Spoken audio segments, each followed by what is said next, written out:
같이 읽습니다. 그런즉 너희가 먹든지 마시든지 무엇을 하든지 다 하나님의 영광을 위하여 하라. 유대인이나 헬라인이나 하나님의 교회나 거치는 자가 되지 말고 나와 같이 모든 일에 모든 사람을 기쁘게 하여 나의 유익을 구치 아니하고 많은 사람의 유익을 구하여 저희로 구원을 얻게 하라. 아멘. 할렐루야. 오직 예수 마라나타. 오늘 또 하나님의 집에 나와 예배하는 여러분들에게 우리 아버지 하나님의 은혜와 평강이 넘치실 주 예수 그리스도의 이름으로 축원합니다. 하나님께서 지난 한 해 우리에게 베풀어 주신 은혜에 감사하면서 2015년 새해 예비하신 은혜를 기대하시기 바랍니다. 분명히 금년에도 우리에게 풍성한 은혜 주실 줄 믿습니다. 하나님께서 새해를 선물로 주셨는데 어떻게 살아야 할까? 지난 송구영신 예배 때 여러분들이 말씀 듣고 기도하면서 또 지난 3일 동안 기도하면서 오늘 교회에 나왔는데 어떻게 사시겠는지. 사람마다 관심자가 다르겠습니다만 일반적으로 보통 사람들은 좋은 직장, 사업, 자녀들의 건강, 자녀들의 좋은 학교, 그리고 자녀들이 잘 되는 거, 그래서 좀 부유하게 넉넉하게 살면서 교회 생활도 좀 풍성하게 좀 이렇게 하고 또 사회에서도 동창회장을 한다든지 향후회장을 한다든지 뭐 이렇게 좀 직책도 해서 좀 인정도 받고 그런 삶을 살고 싶어 할 겁니다. 그런 일에 관심이 있어요. 목사들도 마찬가지입니다. 어떻게든지 교회가 좀 부흥하고 그리고 박사학위도 좀 받고 성지 순례도 갔다 오고 설교집도 내고 그리고 부흥회도 좀 다니고 연합회 회장도 좀 하고 그게 나쁜 게 아니에요. 좋은 의미에서 괜찮아요. 그런데 그런 것들 말고 그런 일반적인 것 말고 좀 더 보람되게 사는 것, 좀 더 하나님이 원하시는 삶은 무엇일까? 우리가 계속 추구하고 왔습니다만 2015년 새해 첫 주에 다시 한번 내가 크리스찬으로서 내가 구원받은 하나님의 자녀로서 어떻게 살아야 하나님이 기뻐하실까? 어떻게 해야 좀 하나님의 뜻대로 사는 삶일까? 근데 오늘 본문에 어떻게 살아야 하는가를 말씀하고 있습니다. 제 설교가 비교적 말씀, 복음적인 내용을 이렇게 살 안 붙이고 그냥 이렇게 강의식으로, 그래서 그 성경 그 해석 그냥 거기에 초점 맞추는 조금 그 신학교 강의식으로 하는 설교인 것을 제가 알고 있습니다. 그래서 생활에 적용이 좀 부족해요. 근데 오늘 말씀은 마침 생활에 적용할 수 있는 그런 메시지입니다. 오늘 이 말씀을 듣고 2015년 한 해 한번 이렇게 한번 살아봅시다. 첫째, 무엇을 하든지 다 하나님의 영광을 위하여 살아야 합니다. 초대교회 예루살렘 교회 성령 충만한 교회였습니다. 예수님의 제자들이 세운 교회입니다. 그것도 성령 받고 나서. 그러니까 정말 은혜 있는 교회입니다. 그런데도 불구하고 그 교회에서 줄줄이 막 그 초상이 일어났어요. 아나니아 삽베라 초상이 일어나가지고 그전 교회가 굉장히 어수선했습니다. 또 헬라파 히브리파가 막 서로 다투고 또 분쟁이 일어났어요. 아니 예루살렘 초대교회 예수님의 제자들이 세운 교회인데도 바울이 1년 반 동안 목회했던 고린도 교회도 여러 가지 문제들이 있습니다. 여러 가지 문제가 많은데 그중에서 특별히 우상제물에 대해서 성도가 어떻게 할 것인지에 대해서 8장부터 10장까지 쭉 그 답을 주면서 결론으로 그리스도인의 행동 대강령으로 하나님의 영광을 위하여 살라고 그렇게 말씀했습니다. 자신의 유익이 아니고 타인의 유익을 위해서 행하라는 것입니다.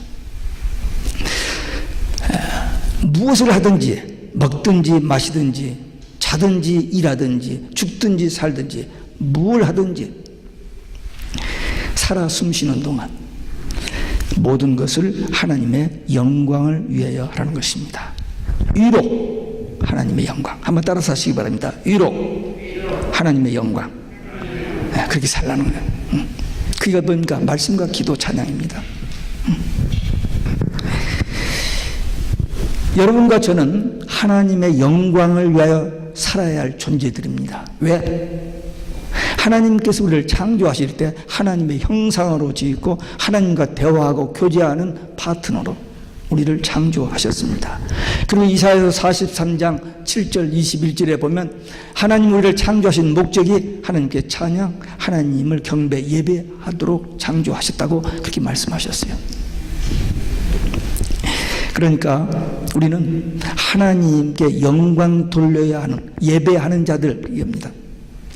하나님께 영광 돌리는 것은 예배인데, 예배 생활인데, 첫째, 하나님의 집에 나와서 예배를 해야 합니다. 우리 베델교회 이름이 베델교회인데 그 의미가 뭔 줄 아세요? 하나님의 집, 하나님의 집이에요. 베델. 우리 하나님은 어디든지 계신, 어디서 예배할 수 있지만 하나님의 집에 나와서 정해진 장소, 정해진 시간에 믿음의 성도들과 함께 드리는 예배, 두세 사람이 내 이름으로 모인 곳에 함께 하신다고 했으니까 이 교회에 와서 예배 드리는 게 가장 좋습니다. 먼저 하나님의 말씀을 읽고 그 말씀을 가지고 설교하시는 목사님의 설교를 통해서 은혜를 받고 심령의 그 변화를 받고 그리고 문제 해답을 얻고 말씀을 통해서 하나님을 만납니다. 우리가 예수 믿고 구원받은 성도들이 하나님은 우리 안에 계십니다. 믿습니까? 말씀이 계시는 거예요. 우리 안에 성령이 우리 안에 계십니다. 죽었던 영이 살아나서 우리가 영생을 얻었어요. 그래서 하나님이 우리 안에 성전 삼고 계셔요. 그래서 우리 마음이 천국입니다. 이게 크리스천 라이프예요. 그러니까 항상 우리 마음에 하나님의 말씀이 있는 거예요. 기도하라, 감사하라, 이런 말씀들. 내가 너와 함께하리라, 두려워 말라, 이런 말씀들이 항상 주님이, 내가 어디를 가든지 주님이 나와 함께 하시는 거예요. 그게 리얼 크리스천 라이프예요. 말씀을 통해서 우리가 하나님을 만납니다. 우리가 사람을 만나서 대화도 만남이지만 문자를 통해서도 만남이 이루어지잖아요. 그러니까 우리는 지금 하나님을 영으로 만나고 문자를 통해서 만납니다. 이 성경을 통해서. 물론 집에서 성경을 읽으면서 하나님을 만나요. 그러나 교회에서 함께 모여서 찬양 드리고 준비하고 또 같은 영적인 이런 사람들이 모여서 예배할 때 말씀을 통해서 하나님의 음성을 듣고 하나님을 만나는 거예요. 기도를 통해서 죄를 회개하고 용서받고 자유, 해방. 눌려있던 그 죄의식에 사로잡혔던 살던 사람들이 예수님을 믿고 회개하여 용서받고 그 자유함, 꿈속에서도 나타났던 그 무서운 그런 것들 다 지워져 버리는, 이게 세상 어떤 방법, 무엇으로 이런 일이 가능합니까? 우리는 다 과거들이 있는 사람들입니다. 이런저런 과거들, 그런 것들이 다 용서받는다. 기도를 통해서 하나님의 약속을 통해서 이루어지는 일입니다. 그리고 우리가 살다 보면은 우리 힘으로 할 수 없는, 정말 하나님의 도우심을 간구할 수밖에 없는 그런 일들이 있는데 기도하여 응답받고 해결받고 우리가 마음에 천국되어 살고 다른 사람들이 은혜를 끼치며 살 수 있는 이런 생활, 이게 말씀과 기도로 되어져요. 또 찬송, 하나님 우리 찬송을 그렇게 좋아하십니다. 꼭 이렇게 음성 좋고 음악 전공한 사람 아니라 그냥 믿음으로 이 중심에서 우러나오는 그 찬송, 믿음으로 드리는 그 찬송을 하나님께서 그렇게 기뻐하세요. 그래서 우리는 찬송을 많이, 우리 아이들이요 착하게 살고 말 잘 듣고 사는 것도 있지만 걔들이 노래하면 더 기쁘잖아요. 마찬가지입니다. 이 찬송은 우리의 신앙의 고백입니다. 기도입니다. 그래서 찬송을 통해서 하나님의 영광을 받으십니다. 일주일에 한 번, 단 한 번 나오는 이 예배 시간만이라도 좀 진짜로 한번 예배를 드려보자는 거예요. 형식적으로 왔다가 늦게 왔다가 늦게 간,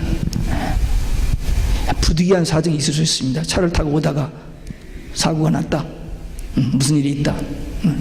제가 오늘 일부 예배를 8시 2분 전에 들어왔어요. 항상 10분 전에 들어오는데 얼마나 정신이 나갔는지 오늘 혼났습니다. 참 아슬아슬했어요. 하여튼 우리 예배 하나만은 생명 걸고 바로 드려야 합니다.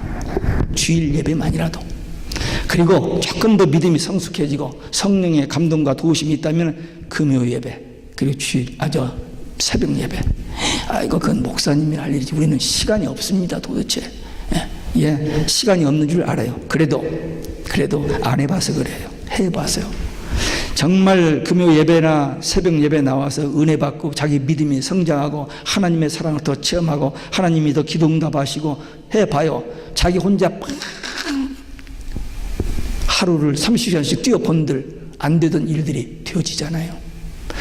아무리 열심히 살아도 마음에 피스가 없으면, 평안이 없으면 불행합니다. 고통스러워요. 근데 하나님이 주시는 평화가 있을 때, 주님이 나와 대화를 해 주실 때, 주님이 나를 사랑하신다고 이렇게 안아주실 때, 하나님의 말씀이 가슴에서 탁 부딪혔을 때, 얼마나, 우리 교제할 때 누가 어떤 기분 좋은 말을 한마디 하면 우리 가슴이 너무 좋아지잖아요. 그것처럼 성경을 읽다가 말씀을 듣다가 기도하다가 그런 깨달음이 와지는 거예요. 그러니까 1분이라도 더, 하루라도 더, 1시간이라도 더 주님과의 만남의 시간, 모든 문제 해결, 영육간의 건강한 비결, 자녀들이 잘 되는 비결, 기도입니다. 우주 만물을 지시고 인간의 생사복을 주장하신 그분하고 가까운 관계다. 끝나는 거죠 뭐. 그 하나님 제쳐놓고 자기 혼자 막 뛰어본들 벼룩이 제자리 뛰는 거 마찬가지예요. 그러니까 우리 하나님 앞에 기도하는 생활, 그리고 가정에서, 교회에서 이제 그렇게 생활하고, 가정에서도 일주일 내내는 못 하더라도 일주일에 한 번이라도, 두 번이라도 같이 찬송 하나 하고 성경 읽고, 이 말씀으로 살자. 그렇게 하고 10분에 끝나도 돼요. 그리고 간증하고, 오늘 어떻게 살았어? 그러면서 가정 예배를 드리면 그 자리에 누가 계세요? 하나님이 임재하십니다. 그 기도를 하나님이 들으시고 응답하세요. 이런 신비한 비밀을 모르고, 알고도 그냥 잊어버리고, 알고도 무시해버리고 그냥 자기 혼자 자기 힘으로 살아보려고 발버둥 쳐본들 되겠느냐 이거죠. 가정에서 예배입니다. 더 나아가서 삶의 현장에 나가서, 나 어느 교회 다녀, 집사, 이건 그만두고, 내가 기도하고 응답받고 내가 주님 때문에 평안하고 한 것을 자랑이 아니고 그냥 대화 속에서 점심 나누다가, 요즘 어떻게 지내? 글쎄 말이야. 이렇게 하면서 자연스럽게 대화를 통해서 하루에 10시간씩 같이 일하는 그 직장에서, 물론 주인이 싫어하겠죠. 근데 아무 때 그런 게 아니고 점심시간이 있을 거 아니에요. 휴식시간은. 그때 몇 마디만 하면 돼요. 아까도 잠깐 언급했지만 여기 턴파크 옆에 대우 회사 있죠. 거기 제가 한 몇 개월 점심시간에 가서 점심 가지고 한 자리에 모여서 점심 간단히 먹고 성경 공부를 제가 한 일이 있어요. 그렇게 포멀하게 안 해도 그냥 대화 먹으면서 커피 마시면서 얼마든지 우리 삶의 현장에서 내가 크리스찬 라이프를 사는 것을 그들에게 자랑으로 보이는 게 아니라 그냥 자연스럽게 보여주면 그들에게 우리가 그리스도의 빛을 발하는 겁니다. 그들이 다 문제가 있고 갈등이 있고 방황하고 있어요. 해답을 얻지 못해서 고통을 당하고 있습니다. 그들에게 예수님만이 인생의 모든 문제의 해답입니다 라고 하면은 뭐라고? 다시 한번 얘기해봐. 예수 그리스도가 인생의 모든 문제의 해답이라니까? 그게 뭐야? 그 진짜야? 왜? 방황하고 갈등하기 때문에 그 말이 귀에 들어갈 수 있습니다. 그래, 우리 교회 한번 와봐. 우리 교회 한번 와봐. 우리 목사님 대단한 분이야. 65년 도 닦으신 분이래. 한번 그래서 데려와봐요. 내가 뭐 설교를 잘해서가 아니라 어느 순간에 왔다가 어떤 말씀을 통해서 그 심령이 깨어지고 예수님을 만나게 될지 nobody knows. 하나님만 아시는, 하나님의 계획 속에만 들어있는 일이에요. 그러니까 그렇게 전도하는 거예요. 삶의 현장에서. 그것이 하나님의 영광 돌리는 삶입니다. 두 번째, 거치는 자가 되지 말고 덕을 세우라 했습니다. 다른 사람들에게 실족하게 하지 말고, 거치는 도리지 말고, 교회 안에서 신앙생활할 때 성숙한 그리스도인들도 있지만 초보자들, 아직 약한 교인들도 있습니다. 그들에게 내가 당당한 권리를 가지고 있다 할지라도 그것 때문에 함부로 말하다가 사람들 상처 주지 말고 조금 절제하고, 그 신앙을 이루지 못한 그 사람들을 좀 이해하면서 사랑으로 부드럽게 권면하면서 덕을 세우는 일. 그가 나에게 좀 실수를 했어요. 지금 자네 뭐 하는 거야? 이렇게 따지지 말고, 아, 그래, 괜찮아. 그럴 수도 있지. 이렇게 한마디 하면 그 사람은 얼마나 좋겠어요. 근데 조금 실수했는데 한마디 그냥 팍 쏘아버리면 그냥 무안해가지고 그 다음에 그 옆에 근처 가지도 벌벌 떨고 도망다닐 거 아니에요. 혹시 여러분들 주위에 한번 살펴서 나를 이상하게 피하는 사람이 있으면 가만히 집에 와서 생각해 봐요. 내가 뭘 잘못했기 저 사람이 나를 피하는지. 예. 남을 거치는 자 되지 말고 덕을 세우는 자가 되라. 어떻게 교회 안에서 덕을 세우는 삶을 살 수 있냐. 첫째는 말입니다. 이 말에 참 중요합니다. 말이. 이 말 한마디 사람 죽고 살지 않아요. 말 한마디에 이혼이 되어지고 말 한마디에 살인이 일어나고. 말 정말 우리 크리스천들은 말을 조심해야 돼요. 더러운 말 하면 안 됩니다. 덕을 세우는 말, 선한 말을 해야 돼요. 경우에 합당한 말은 아로 새긴 은쟁반에 금사가라. 잠언 25장 11절. 말 한마디가 그렇게 중요합니다. 하여튼 말은 은혜롭게 해야 됩니다. 한번 따라서 하시기 바랍니다. 말은 은혜롭게 해야 안 된다. 우리 미국에 와서 미국 사람들한테 배울 것이 몇 가지 있겠습니다만 정말 중요한 것이 하나 있습니다. 그건 뭐냐면 미국 사람들은 말을 참 부드럽게 해요. 특별히 Thank you, I'm sorry, Excuse me, Please. 우리 한국 사람은 이걸 못해. 이걸 못해. I'm sorry 한마디만 했더라면은 해결될 텐데 그 말 한마디를 못 해가지고 그냥 끈장을 내버리는 사람들. 그리고 우리 한국 사람은 너무 빨라.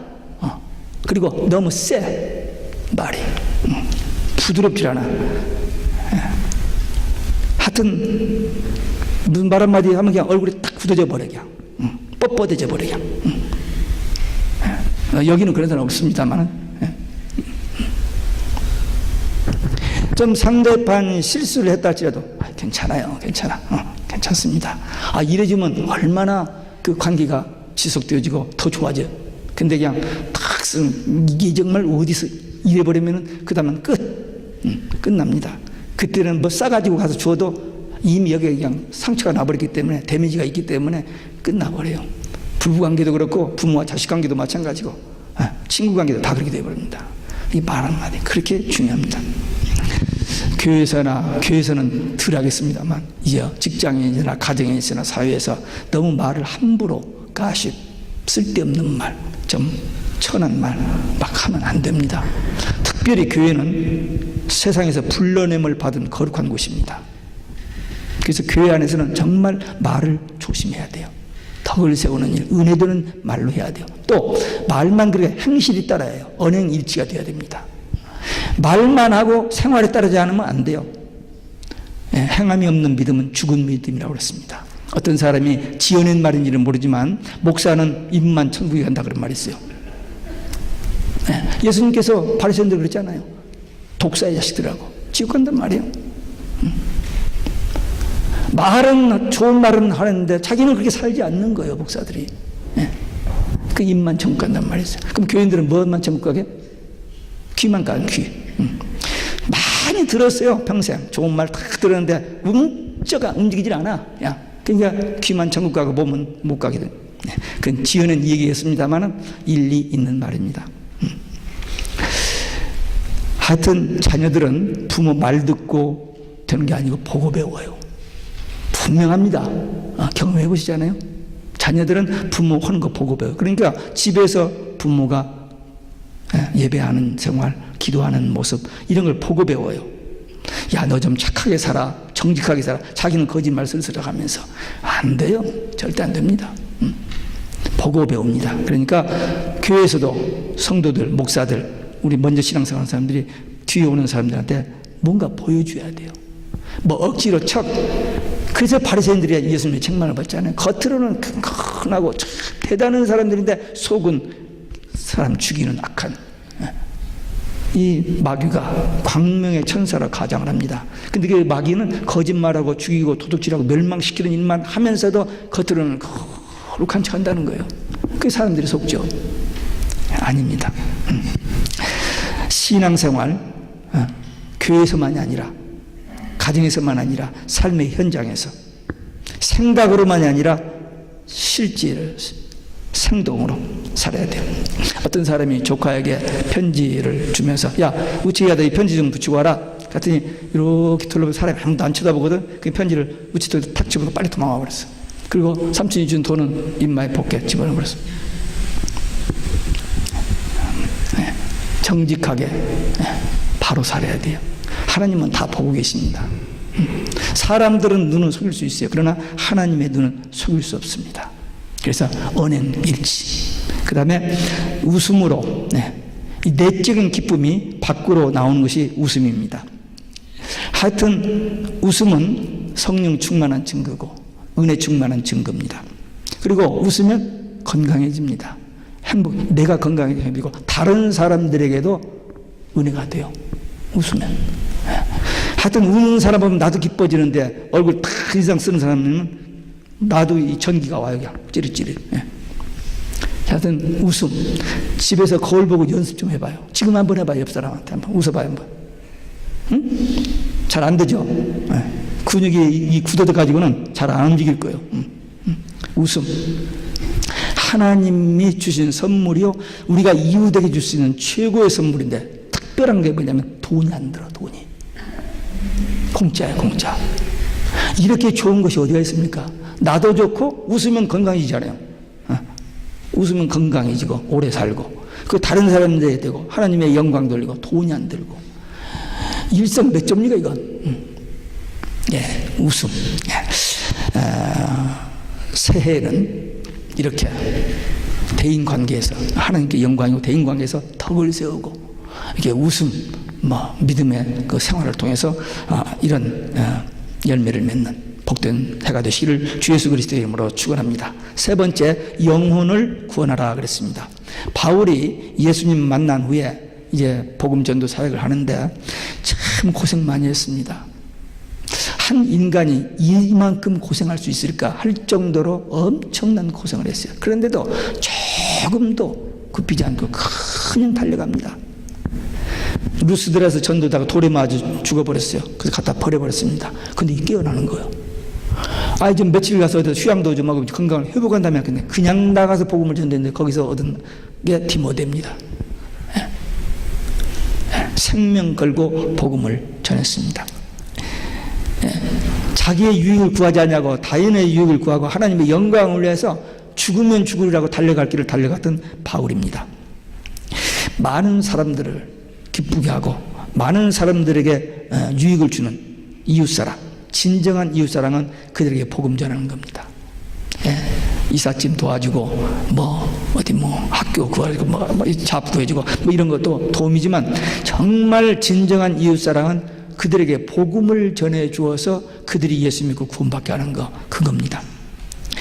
이것이 하나님께 영광 돌리는 일이고 이것이 우리 이웃에게 할 수 있는 가장 좋은 궁극적인 그런 섬김입니다.